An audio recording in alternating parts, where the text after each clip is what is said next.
एउटा विशेष जानकारी जयगाउँ अटोमोबाइल्स एसोसिएसनको तर्फबाट जानकारी गराइन्छ कि अबदेखि जयगाउँका सबै ग्यारेज, स्पेयर पार्ट्स पसल, टायर पसलहरू प्रत्येक आइतबार बन्द रहनेछन्।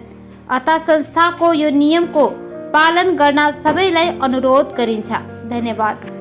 सूचना सूचना सूचना जयगाउँ ऑटोमोबाइल्स एसोसिएशन की ओर से सूचित किया जा रहा है कि अब से प्रत्येक रविवार को जयगांव के सभी गैरेज, स्पेयर पार्ट्स की दुकानें, टायर की दुकानें बंद रहेंगी।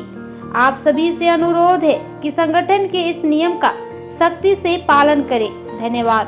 জয়গাঁও অটোমোবাইল অ্যাসোসিয়েশন জানিয়েছে যে এখন থেকে প্রতি রবিবার জয়গাঁওয়ের সমস্ত গ্যারেজ, স্পেয়ার পার্টস দোকান, টায়ারের দোকান বন্ধ থাকবে।